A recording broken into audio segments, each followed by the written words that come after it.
Hello, YouTubers.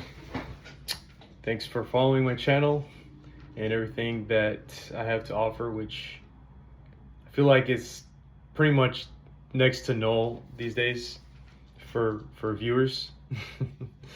Although part of the reason is because I typically I'm handling things in a way that doesn't require public announcement or public disclosure of any kind, or whatever you want to call it. And it's kind of like a profitable direction, I guess you could say. Um, but sometimes I like to record YouTube videos because it's, there might be something that's on my mind and I just want to go ahead and say it. But anyway, uh, I would say for the last 2 months, I think it's been about 3 weeks since I've recorded the last video, or maybe a month or something like that. But I've there's been great achievements. One of those things is I just got a car, so my first car that I actually paid in full. This is the third car I've owned, but the first one that I've actually paid in full, and it was actually a pretty sweet deal. So obviously, I mean, I don't have the title yet because it's coming in the mail, but we did all the paperwork with the DMV, and it'll process the bill of sale that was signed by the seller. And so everything's basically squared away, and now I own it.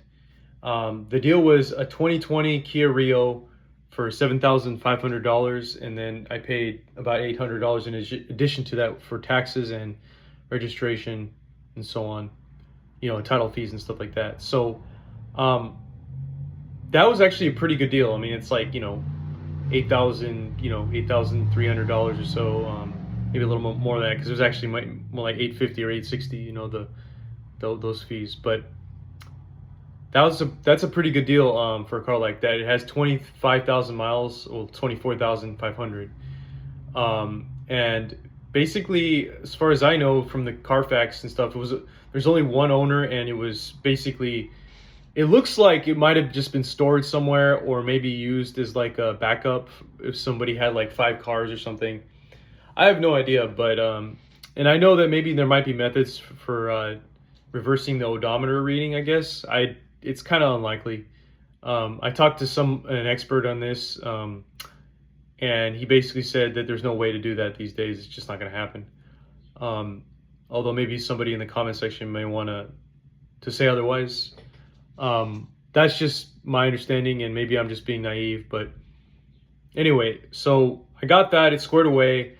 We got it inspected, and I paid $100 for that. And there's no issues. It just might need an oil change. It's just the basic stuff. And it's interesting because this took me quite a bit of time. Now I have to admit but I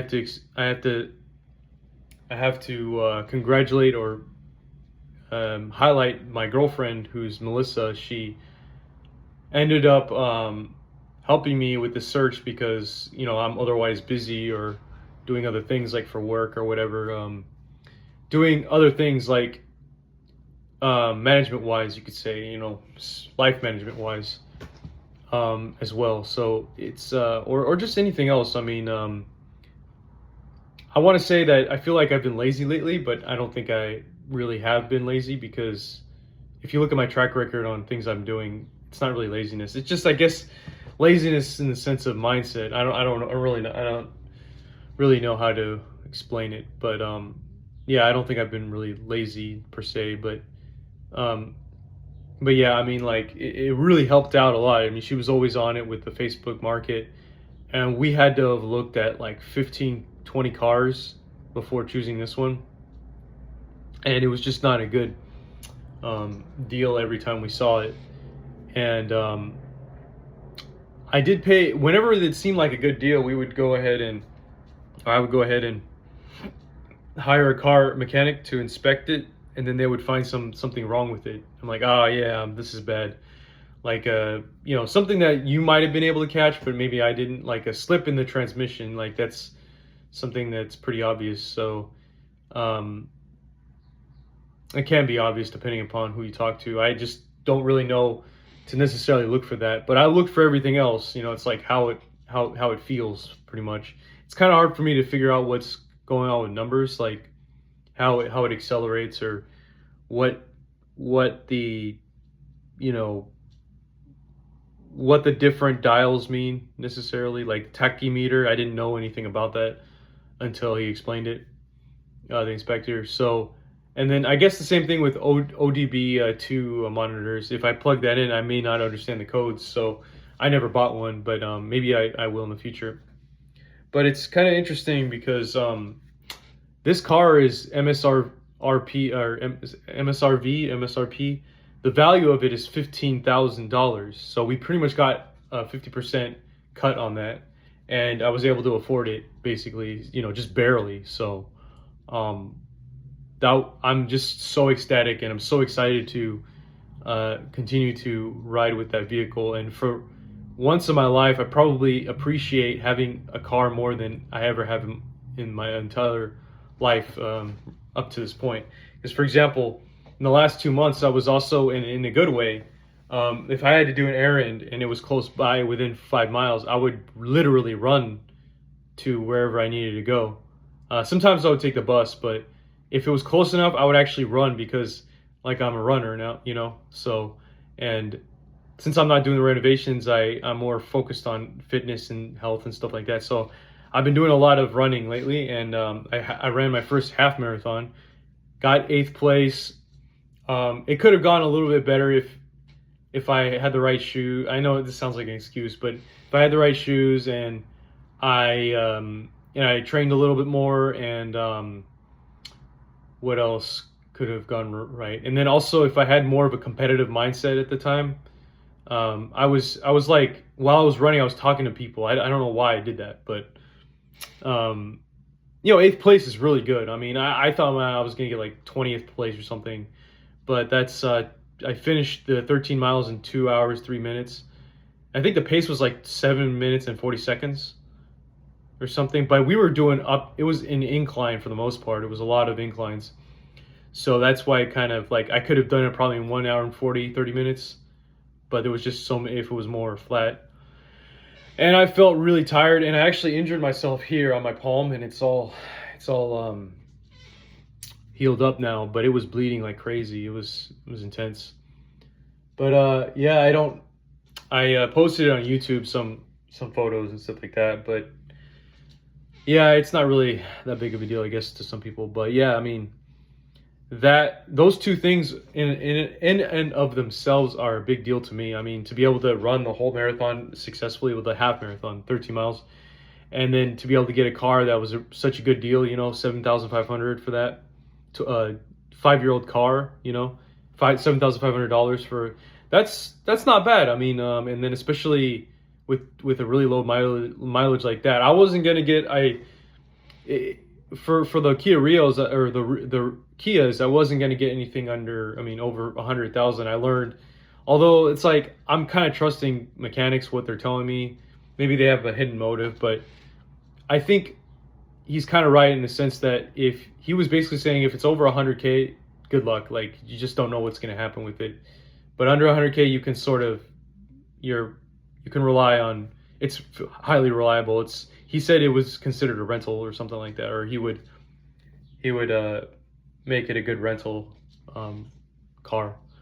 Like, I think what he was saying was like a Kia is a good rental up until 100K, and then it's like it becomes like this thing where people want to just sell it because they don't trust it, I guess. I don't know, but I was good with the purchase, and I'm not going to be driving it around that much, not too much, but I'm definitely going to take care of it.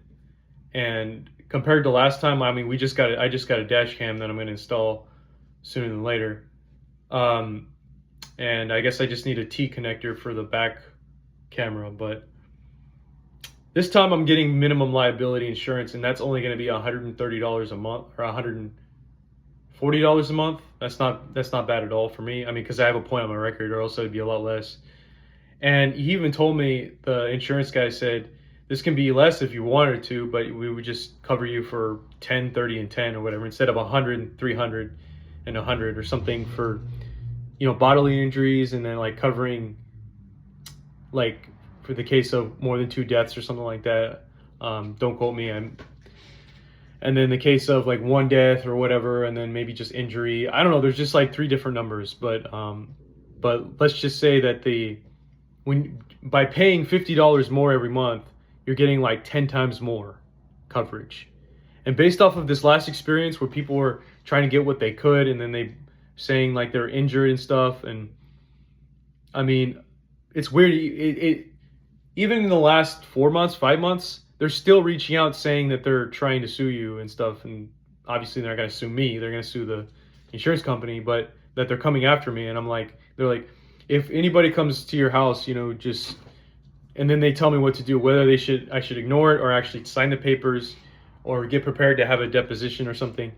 So I mean, there were some injuries, I'm not going to lie, and I do feel bad, but, I mean, this is why you want to have good insurance, I think. But to pay $50 more from this experience allows me to see like, yeah, you're gonna wanna pay that $50 extra. I mean, you never know, right? So, but yeah, the accident, yeah, it made me think a lot about trying to get get things to get my my life in order, so to speak. So not to say that it was out of order, but like it really made me think like, am I really this organized or disorganized, or am I not that organized as I thought I was? And same thing with trying to find a renter, or getting the documents together. And I basically, I mean, obviously I could be a lot more organized, but yeah, I mean, I'm becoming more organized. But that experience taught me a lot about, making, pretty much covering your ass, pretty much, like really, all the time. And it was an interesting experience. So I mean, that event that happened, it could have been prevented by being extra careful, in the sense of, if I had because I was turning on the left light and it was green, and it was January 1st, it was the first, it was New Year's. So people were getting drunk and stuff like that. And I'm sure that person, because I have a recollection of, because I was kind of sort of rushing home. I've said this in the video, but that person was probably drunk and speeding. And yet the insurance company is saying that they can't prove that. So interestingly enough, I called DMV and they said that I don't have a point on my record. So, and when I go to my, for the accident, and then when they did the assessment, when they put the contract together for my, for my minimum liability, it also says 1 point, which is only the point that I got for the speeding ticket I told you about in June last year. So that ticket was literally my fault. There's nothing I could do about it. I tried to call and try to reverse it, but that was my fault. I mean, at that time with the renos and stuff like that, I was being like not very careful, in a sense. Like I was in general, but I let myself go because I was just extremely stressed out, and I needed to like let loose for 1 day or so, because I wasn't balancing myself at all. So one of these guys that I talk to all the time, his name is Mark from Canada. He looks at me and he's just sitting back chilling and saying like, oh, well, I've been doing this stuff for the last 40 years. But at the rate I was going, he doesn't realize, maybe he does, but at the rate I was going, and it would be really hard to see it, that was fucking insanity. I mean, hopefully you could see a cross section of what was going on, but that was fucking insanity. Would I do it again? I probably don't need to do it again, to be honest. I think that I've set myself up to where now I can start renting out these places, and then following the typical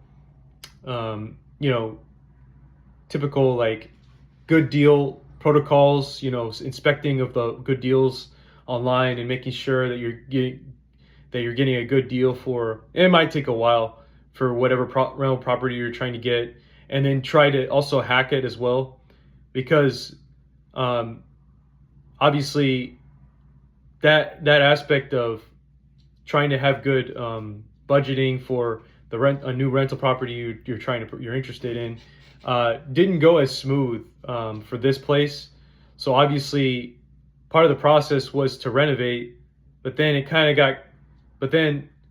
it was to do a minimum job wasn't justified because it was my first rental. Is the first one I was interested in renting out. So it's like I had to be extremely conservative about how it was going to look, meaning that I had to focus on making it as best as possible versus trying to, massage or try to make it work for my budget. You don't even want to know how much I put into this. I mean, I put in $20,000 last year, but apart from that, it was probably another 20 or 30,000, and that's not enough to justify pretty much anything, other than just resale, possibly. I'm not sure exactly, but for me to go through this process was more of a learning process. So like I didn't really, I looked at it as, you're kind of like learning how to do this and seeing the whole process for like face to face, and then you can sort of translate that into the future. But I also looked at it as like, what do you actually want? What is something that you actually want that you would want to live in, and somebody else probably by default would also, by association, would also want to live in as well. And so just by that very nature, it's like a successful thing. It's like there's there's like almost nothing that could go wrong. You know what I mean? So, but obviously, implementation wise, there's a lot that can go wrong, right? So I'm surprised that it went so well up to this point. And, I'm learning a lot about, so now that I've done all these renovations, now I'm learning more about like, what to do as the property owner, like now I'm realizing entities like HUD and, the, inspecting agencies of whatever locality you have, and but they call it code enforcement, building code enforcement, and just other entities like maybe even I guess you could say there might be something out there that's for tenants or whatever, some kind of association for tenants, because they want to feel bad for the little guy, so to speak, but we're still little guys too. These are all kind of like the enemy. You don't want to, even if they tell you have to do something, it doesn't necessarily mean you have to do that. They're just saying that because technically they've set up a deal with the government and stuff like that to where, yes, it is true. You have to do those things. Like, for example, I have to register as property, technically. Am I going to do it? Probably not until somebody says something, And I know I shouldn't be saying that, right? But let's just say that I do plan on it at some point. But do I need to do it right now? No, because I'm not renting it out yet. Simple as that. And so, but I mean, I'm just talking about for the future and like in general.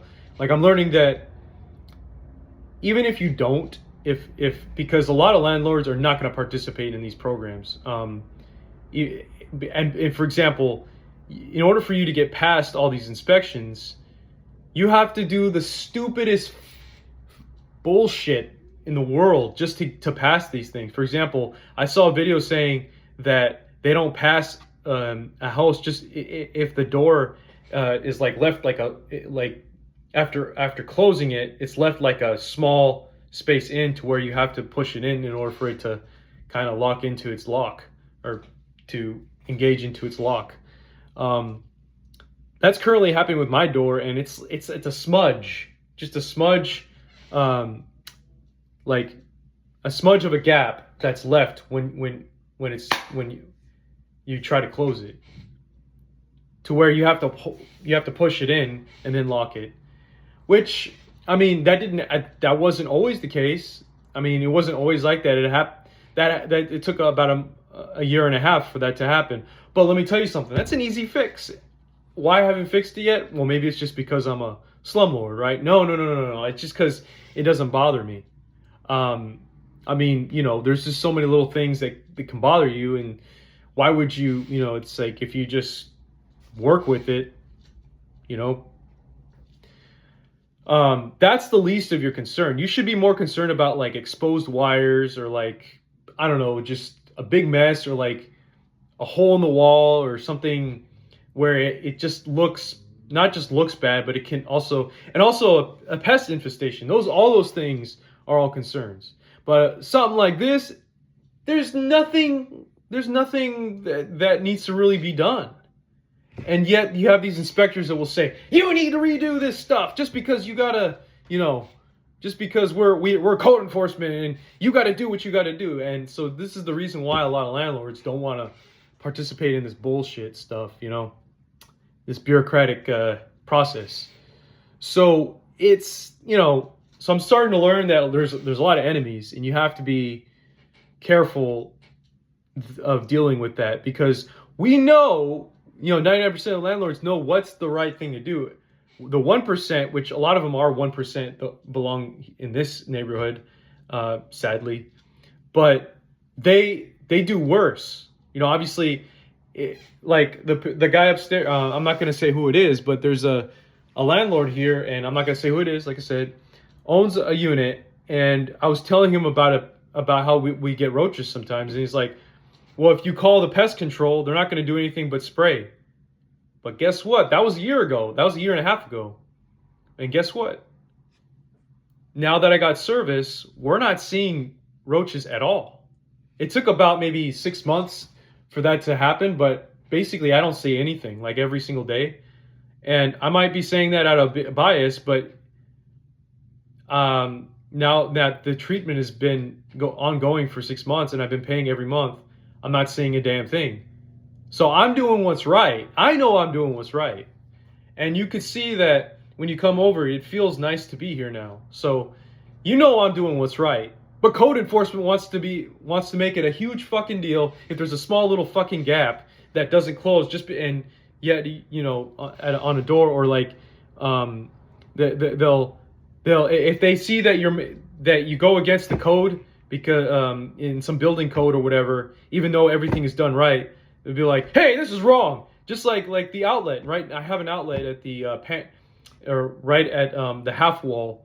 Apparently that outlet is now wrong. It's not up to code. So I guarantee they're going to tell me to take that out if I try to get code enforcement here. They're going to tell me that's dangerous now. They're blah blah blah blah blah, and you can't have that here. Also, there's also now this one is kind of iffy, but like, for example, technically I need to replace my Zinsco there's a Zinsco control panel here for the electricity, and I guess it presents a fire hazard from a bureaucratic point of view, but from a realistic point of view, it still works. There's a theory as to, sorry about that. There's a theory as to why that is, and it has something to do with it not fully blocking the flow of electricity, and then they just jump to say it's fire hazard.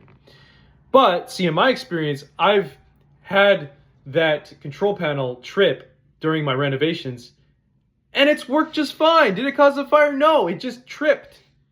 And then temporarily, and then basically the flow of electricity was cut off from that area, but electricity was still flowing through at the control panel. It just stopped the electricity at where it was basically where the tripping was caused, and that's perfectly fine. That's functional. But they also want you to have the electricity stop where the electrical panel is, because they think it's a fire hazard, which it kind of is. I mean, it can be, but in my experience, it still works. It's still functional. So I don't see it as like a real problem. Now, maybe for my own safety, at some point I will want to replace it. That's that's a 1,500 to $2,000 job.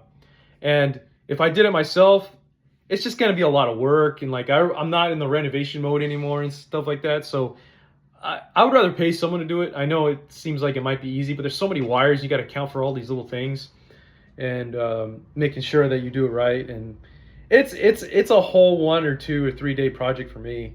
And then I would also have to make sure that the electricity's off and all that. You know, it's just like I'd have to work in the dark in some ways. Man, it doesn't seem that bad, but anyway. But yeah, I mean, code enforcement would definitely also not accept that as well. But you know, I could always lie and say it's not Zinsco. You know, I could just say I could always lie and say, and so that's another thing. I mean, I would rather just not get them involved than to even lie about it. You know, I mean, most likely, a lot of the bad landlords are trying to get them involved so that they can lie about everything. You know, try to do something to make it seem like it'll pass. You know, but I'm not trying to do that. So I'd rather not. So I realize that there's a lot of enemies out there as a landlord, you know, and the code enforcement, the intent is to basically get rid of a lot of, you know, slumlords that are out there. And I guess Sacramento has a lot of them compared to other areas. But I don't know. I mean, I wouldn't call them landlords, though. They're slumlords just by default because the places I've been to that needed to be fixed up and stuff are owned by people that are not making it a place of business, i.e., they're not making it. They're not turning themselves into a landlord by renting it out. They recognize that a lot of work needs to be done. So, for the most part, their efforts, in my opinion, are futile. It's just not going in the direction that they're looking for, in my opinion. But yeah. Anyway, so that's what I'm currently going through, and it's basically just going to be like an uphill battle from here on out.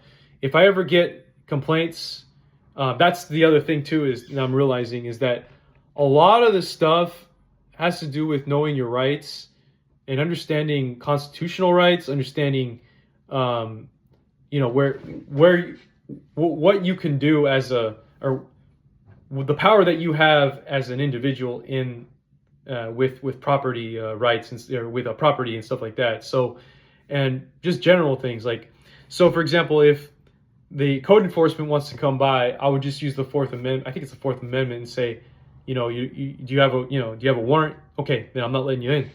You don't have a warrant to you know, check to enter, so you know you're not allowed in here.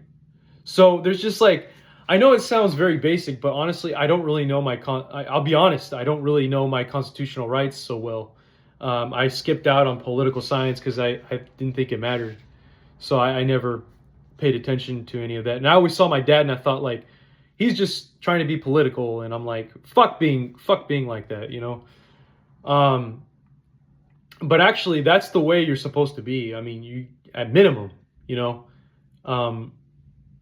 And it's interesting because if you're not like that, then you don't expect to live in any kind of society that you can navigate through, really, which involves more than just you know, especially tenants, you know. So I'm starting to learn like that's very important, and I'm not going to retake political science, but I will be more aware of like what my rights are and like what, you know, what makes sense as an individual, and what, you know, what I can do to navigate the world. I mean, the United States because of it. And so in a way, it's like we're fortunate to be able to have these rights, because like other places probably be hard to navigate. You don't have those, and so yeah, I mean, I'm kind of echoing also what the YouTuber landlord, real estate and landlord news, Tony Gaydon is saying, because we don't want to participate in all that. It's just kind of a futile program. And a lot of these places that would be used to inhabit tenants, again, like I said, they need to be fixed up, and so the owners don't want to do anything about it because they know it's so much work and it's just too much trouble. And that doesn't and code enforcement should be focused on that, not going after the existing landlords, because what they need to do is set up an incentive program that will actually fix this up, because a lot of it is about incentives. It's like they're not incentivized. They feel like, well, if I do this, then there's nothing else so rather than try to punish landlords, they should be incentivizing existing owners to make them landlords. And you think like the tax code would cover that, but no, not really. I mean, there is good incentives for tax code purposes, but it's apparently not good enough for certain parts of California, especially Sacramento, I think. But I try to encourage people to become landlords. I try to, I'm like, what if you fix this up? I'm like, what if you become, somebody gives this to you and you want to fix it up, kind of thing. But anyway, let's get off that. The last thing I'll say is that I'm this close to finishing my documents and then finally like advertising I know I keep saying that, but there's a lot of reasons why that's not happening. And one of those was because I needed to get that new car, and boy, that was a fucking pain in the ass. That was a pain in the ass to get, but I'm glad I got some help with that, because if it wasn't for the help, I probably would have gotten a bad deal, because Melissa helped me. But yeah, now that that's out of the way, I'm just gonna spend a few weekends and knock out those documents and advertise it. I'm gonna be more strategic about it. I'm gonna advertise it at coffee shops that I like, and because of the way how it looks inside, I think it's gonna be marketable enough to actually attract those people. Especially because they'll see that like there's like a little stand or a little area for you to make coffee and stuff. People that go to coffee shops like that are attracted to that, and they're like the quartz countertop, and it looks almost like the coffee shops that I go to. So that's something I look forward to. But yeah, I just have to say I feel like I'm walking with Jesus in some ways, because in the sense of like I feel very proud and appreciative of every single day that and every opportunity I'm given, because like everybody at work, they still like me and we're getting along and stuff like that. Sure, maybe I need to work on productivity a little bit, but it's generally everything is smooth, and I'm not to say I'm getting a raise every year, but let's just say that we're in general agreement of the direction I'm headed and everybody else is headed. So we're all kind of like reciprocating from that. And there's no like, oh, I don't think that we can give him this or whatever. It's very, it's working out very well. And I appreciate everything that's happened. And I thank God, or whatever you want to call it, every single day, just for having such a great, setup. It may not be perfect, but it's pretty damn good, And so anyway, yeah, so I'm gonna go back to the fitness stuff, right? So another goal I have, which may seem a little strange, is getting down to 10%, 9% body fat, but more like probably 10 to 11%. Hear me out. So I started thinking about it, and I was like, well, why should I even stall? Because I remember a year ago I stalled on keto basically, and fasting really. And after the 7-day fast, I did a DEXA scan, and I tested my I got down to 17.1 or 17% body fat. And then what else? And my upper arm strength was considered higher than average. And then there's just other things. And then I weighed in at 159.9 pounds for being 5 feet 10 inches. So that's pretty good.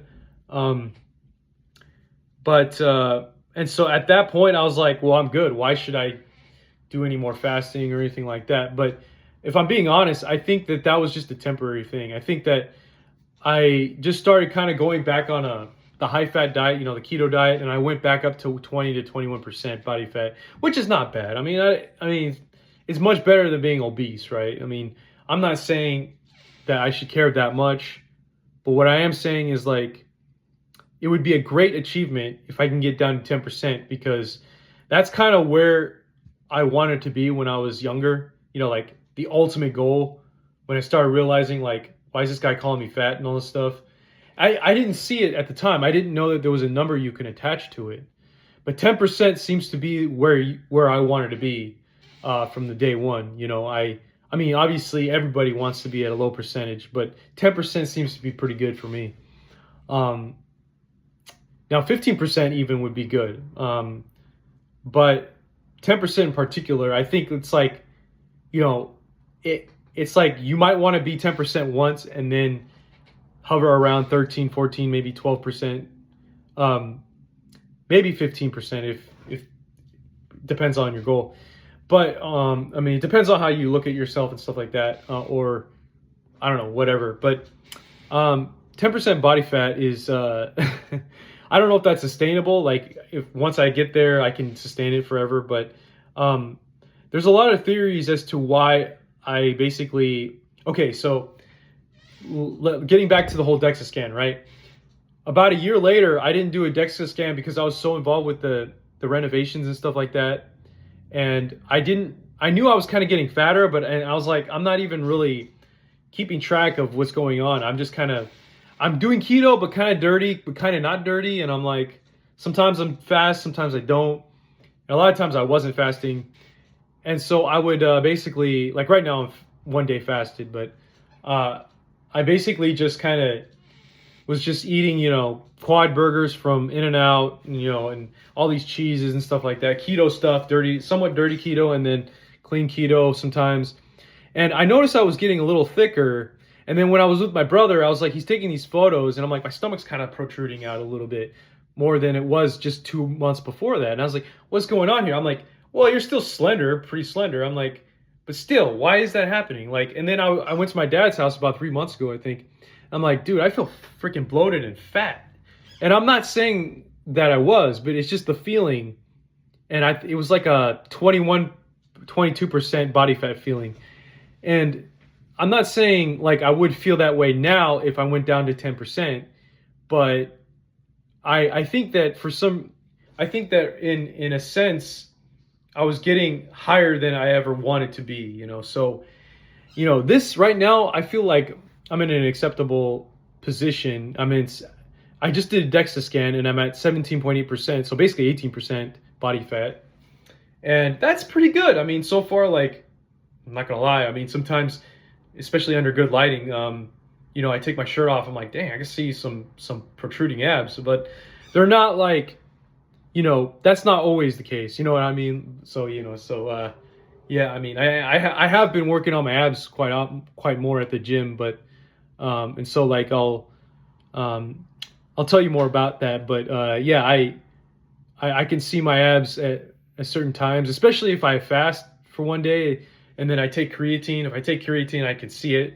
Although it's like, what they say, like if you're at 15% body fat or 17% body fat or something, you'll see the upper two or whatever, but you may not see the lower. It's kind of what's happening. And that's not, you know, I like that aesthetic. It's pretty good. But I do still have like a little bit of like fat on the sides. You know, they call that love handles.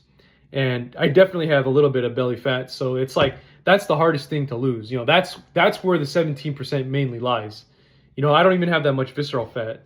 But it's hard as hell to lose that belly fat. I mean, holy shit. I mean, seriously. And it's okay. I mean, like, you know, it's like I get a little bit of a gut. I mean, some stuff here, but and and then even like right here a little bit, but like it's, you know, so it's spread out a little bit. It's not on my legs, unfortunately, but you know, I mean, I don't think I look too bad in depending upon what I'm wearing. I think if I'm stylish, I still look slender as if I'm 10% body fat, but I still have this fitness goal, which I've been working on now for about a month and a half. And like I said, I think I started at 22% body fat or 21%. But, you know, when I said 17.1% and I got that DEXA scan, that was more like 20% because I was at the end of a 7-day fast. So I think that this 18% equilibrium um, body fat is means that I'm going in the right direction. So it just takes time, like a lot of people say. But sometimes I am hard on myself about it. Like, damn, man, you fat fuck. I just joking around. But yeah, I mean, yeah, the whole 10% thing, man. I mean, I think, I mean, that's like that. Like to me, that means that I'm basically athletic in a sense, where I'm taking health seriously enough that I want to live long enough. Like if you're like just doing the 20% keto thing, that's fine. That's great. You'll probably live a long time, but in my honest opinion, just like what this one YouTuber said, if you have skinny fat, that still can be a health concern. So you kind of want to reduce that as much as you can. I mean, I'm not saying that's not commendable at all, because it is. I mean, you're much healthier and much more, less of a cardiovascular risk than being like even 30% body fat, 20%. It kind of like is a logarithmic, what do they call that again? Logarithmic, they call that in terms of like that diminishing returns. So, for example, I would say getting from 30 to 20% is way more significant than going from 20 to 10% in terms of your overall cardiovascular and your overall health. But I would say going down from 10% to 0% versus 20% to 10% has extremely diminishing returns in terms of your health. Like there's no going down, getting below 10% is just kind of a vanity thing at that point. I mean, it's still a vanity thing, but like, it's just some ways it's like a vanity thing, but that's just where I think I want to be. It's like, 9 to 10%. I mean, with whatever I've chosen to do, like with the diet, but it's I'm not trying to look like a skinny bastard or whatever, like super skinny or whatever. But like it's just the whole thing about like, for example, I noticed that, with that body fat percentage, I did a lot better on the run than I did a year ago, because I did the 10K, and I know that health matters, but training also matters, but also your overall body composition also matters too. So I think I did better because I had a better body composition on the run, the marathon, than I would have a year ago when I did the 10K. And that 10K felt like hell. Everybody's like, 10Ks are easy when I was at the half marathon. But yeah, for all these reasons, you perform better, you feel better and stuff like that. And I mean, obviously, for all these positive aspects, in my opinion, it has diminishing returns beyond below 10%, and that also goes with aesthetics too. I think you kind of start looking disgusting, disgustingly skinny. But yeah, I mean, what have I been doing to become successful at losing the weight, the fat? Well, at first, I mean, it's actually a lot harder to lose this 7% of body fat than it was the first 15 or 20 or wherever I was when I was really fat, and I was losing, I was starting the to run again, and after I got my PE, basically. This is a lot harder. It's a lot harder. You have to be a lot more nuanced. I'm using a ketone blood reading, and I know a lot of people are. So I'm switching to nutrition and stuff, right? A lot of people are saying that it's not really useful. That as long as you're above 0.5, you're just in ketosis, and it doesn't matter. Well, another way of looking at this is seeing how well your body is doing in terms of ketosis. I think that's where it is, because sometimes it'll climb. So kind of like it's supposed to measure your blood reading, like they call it beta hydroxybutyrate levels, and it's kind of like an acid in your blood system. I think so. So I don't know if you can get that exogenously but endogenously, at least, it's what it tests for the most part. And there's a lot of things to say about your ketone levels. Pretty much, I noticed that, like when I'm transitioning to more of a ketotic state, it stays at a lower level, but I'm still like in a low ketosis level. But then it just gradually climbs. And obviously in the morning you have the dawn effect because of the cortisol or whatever, or the blood sugar, and so you'll test lower in the mornings. But it just gradually climbs, especially when I'm fasting and I'm like not eating anything. It just slowly climbs. Now, there are times where it actually didn't do that. And so if it doesn't do that, your body's just trying to use as much glucose as it can. It forgot how to do keto basically. And unfortunately, I know that a lot of people say, well, the numbers don't matter, but they do matter, because when that happens, it's kind of like you got to get back to the keto principles. You got to do whatever it takes to get back to those positions, because when your body relies on glucose again, you're not losing fat. You're just not losing fat unless you're working out.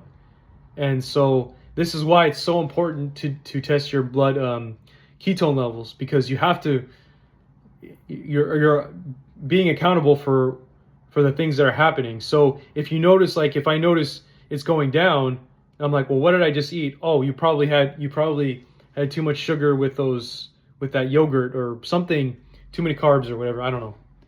But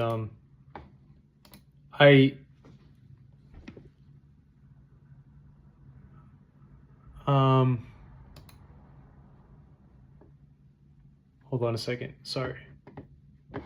I'm just looking at something work related.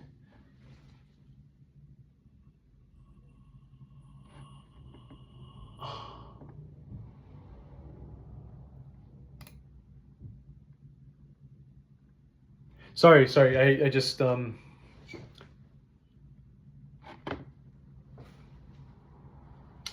anyway, sorry, just I had to look at something for work. But yeah, I shouldn't be recording this, but anyway, so this is essentially, I'm doing this because you have no idea what affects your ketones and stuff like that. You really have to be accountable for pretty much not every single part of the day, but in a frequent way. And then you're trying to see whether your ketones are just totally blown out of proportion and if you're in the right direction. And then you have to figure out, like, oh, what is going on that could be happening? Maybe you're stressed out too much. You're getting too much cortisol. Maybe you're overthinking. Like, it makes you accountable for all this, which leads to weight loss, because then you're steering in the right direction for the direction of higher ketones. Because literally anything could cause your ketones to be suppressed and to have your glucose take over, which is the non-ideal world for somebody who's keto. And that goes back to another thing, because a lot of people, I find, they plateau in keto at 20%. You look it up, it'll say 20% body fat. And I'm doing what it takes to get below that. And obviously now I'm at 17, 18%. But it's taking some time. But I believe that you can actually achieve your weight loss goals, even though it might be difficult with keto. But a lot of people are now steering in different directions. They're saying that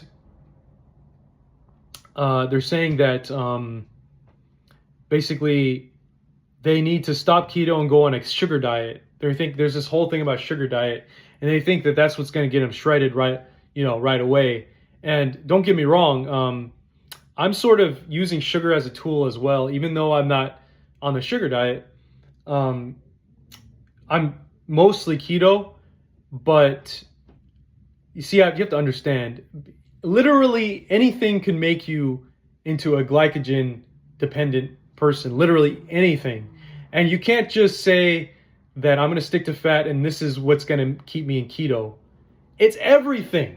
So it's not just diet, you know what I mean? And so like you really have to look at your ketone levels and see where you're headed. And I know a lot of people will say it's useless. I know that. But it can tell you whether you're in a glycogen state or you're in a primarily ketone state. And I know that's a very huge generalization.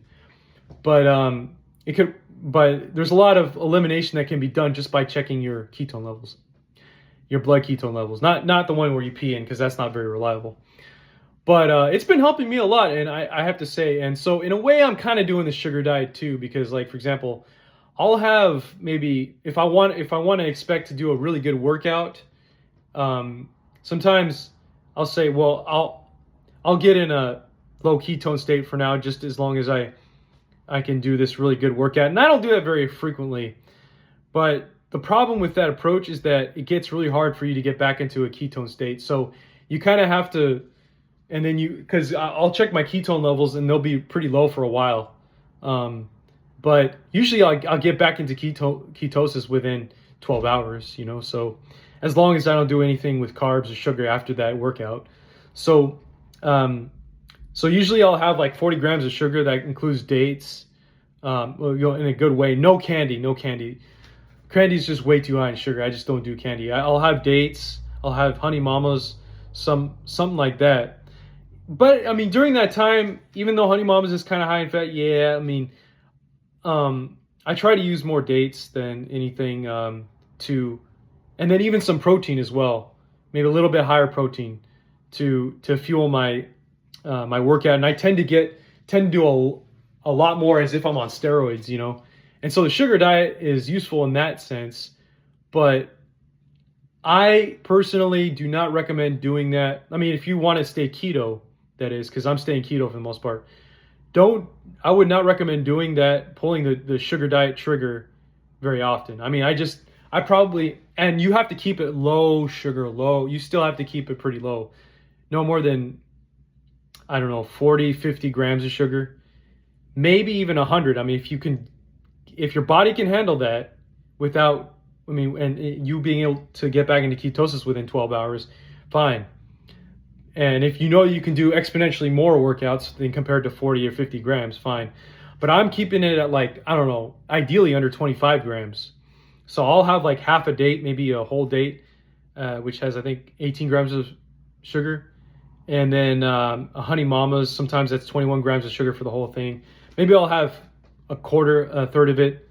And then I do the workout and I'm just going crazy with it. But so that helps with that, because your ketone levels go up while you're exercising, right? So you're burning fat while you're doing the exercise in and of itself. But a lot of these people are going on sugar diets, and they're trying to get ripped, and they are getting ripped via what are they doing? They're basically like going crazy. They're doing this every single day, and not necessarily a before workout, but although I guess it kind of is in their case. What they do is they take this sugar in the morning or sometime near when they wake up. They have a big bowl of fruits with honey. By the way, I also have honey sometimes too. And then they just have an incredible workout. They just go crazy with it. And so they probably have 200 grams of sugar, maybe 100 grams of sugar during that morning, and then they just go crazy with the workouts as if they're having steroids. And then at the end of it, they shred up or whatever. And some people think that this would be helpful for fat people, like greater than 25% body fat, but I guess they call it FGF1 or FGF2 or something, where it's like a hormone released where you're in the middle of a fast or something, and then it also happens when you're on sugar, where it just kind of makes you do fat loss on steroids. That's my understanding, fat loss on steroids. Or maybe it's glycogen stores on steroids in terms of muscle. I have no idea. Or maybe it's just an energy boost. I don't know how it works per se. But anyway, so they're doing this sugar diet, and it's great. It's working for them. They're getting shredded. However, I don't recommend that as a sustainable thing. Maybe you can do it.